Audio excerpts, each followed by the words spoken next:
I'm always attempting to write that one book that, okay, that's it. Now you can retire. And I'm still in search of that. The Notebook didn't do that, or that was just the first, so now you need it to happen again? No. I mean, no, I think I can do better.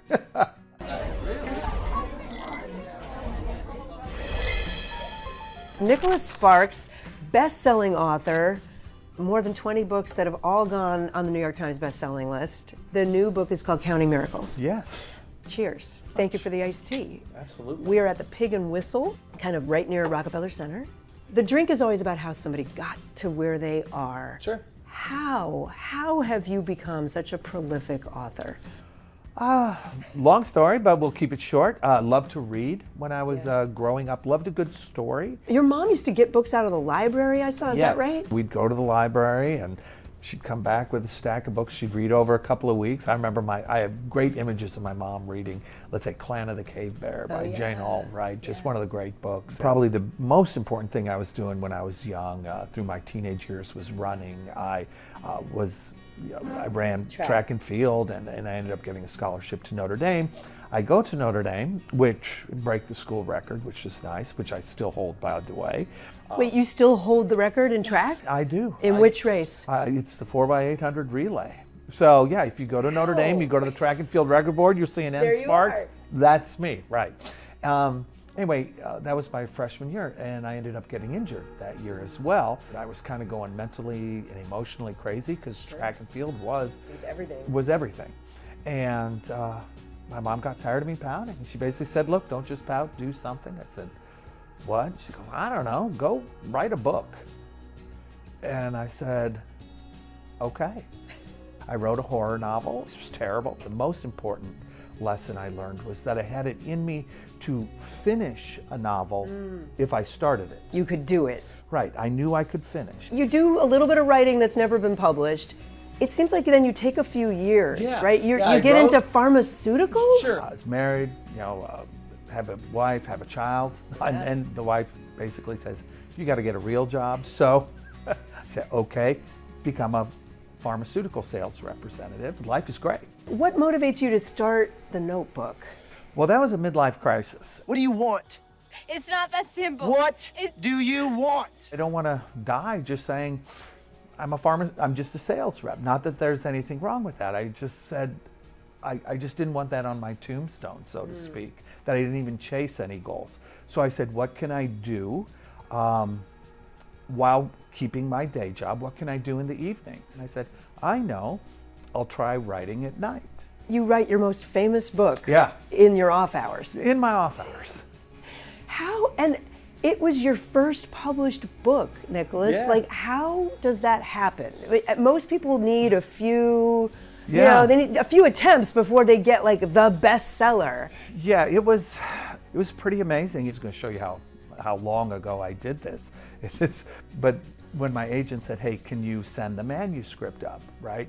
Well, that meant the mail, right? And I had to print up 25 copies of the manuscript. I had to print up 25, put them in this great big box, ship them from North Carolina to New York, and she starts handing them out to various editors. Possible editors. Possible editors at publishing houses on Thursday and Friday.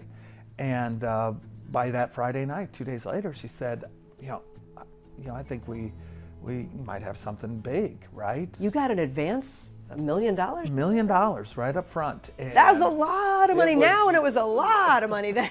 It was life-changing. And how much longer do you work in pharmaceuticals? It was published in October of 1996, and I worked until February of 1997. There we go.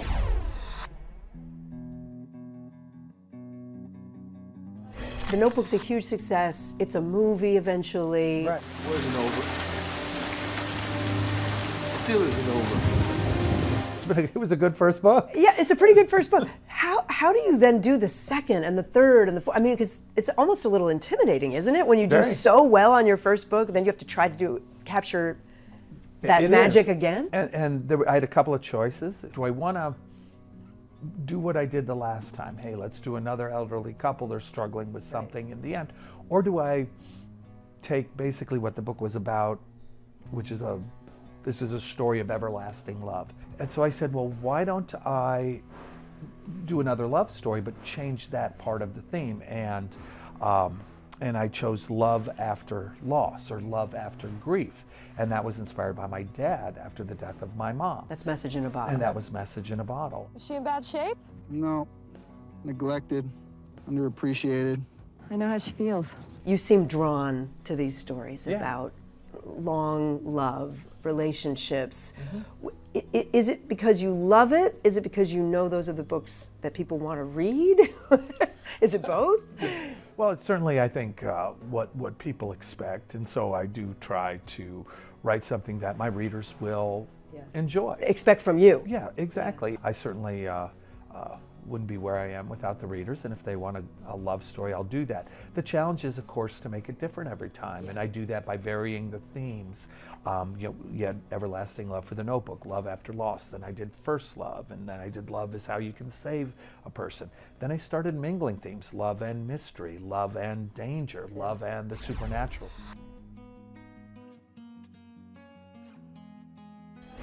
Let's talk about the new novel, the new book. It's called Counting Miracles. Yeah. What's it about? Well, it's Nicholas Sparks, right? You got a little romantic element in there. You got, okay, it's a story about a guy named Tanner. His grandma passes away and says, hey, here's something, you might learn something about your family. There might be answers in this town called Ashboro. And there he meets Caitlin. There's the love interest. And of course, there you go. And then you've got another part of the story, and it's an old guy named Jasper. And the stories, of course, converge into an ending. You're already working on the next I'm book. working on 2 books right now at the same time, which is very complicated. Something I've never done. Okay. It's life without a challenge, right? 2 books of different types? Yeah, kind of. Okay. No, well, I mean, it's me, right? It's okay. They both have romantic. Okay, good. Okay. Romantic elements in them. You've had 11 books made into movies? 11, yes. Yeah.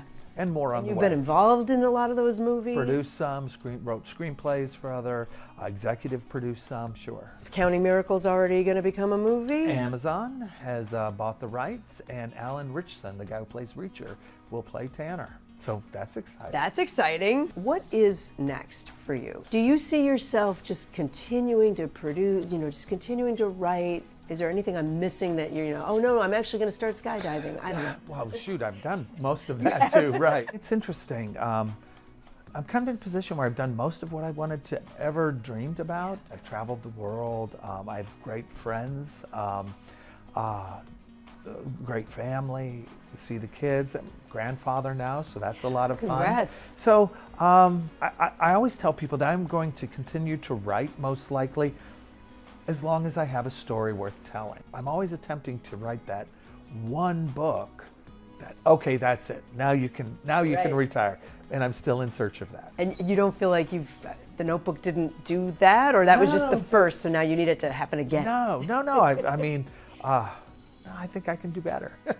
Okay, all right.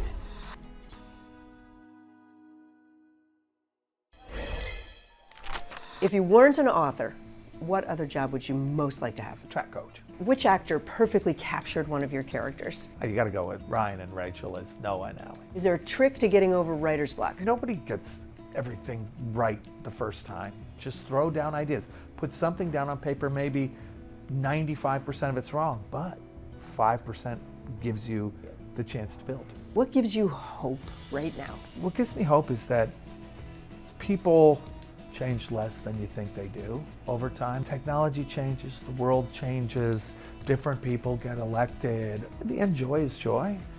Kids are kids. Your parents are your parents. The same thing that gave your grandparents meaning. The same things that really give you meaning. It's being there for those that you love. And that never changes. Nicholas Sparks, wonderful to talk with you. Thanks, Kate. Yeah, thanks for the iced tea. Thanks for watching. Stay updated about breaking news and top stories on the NBC News app or follow us on social media.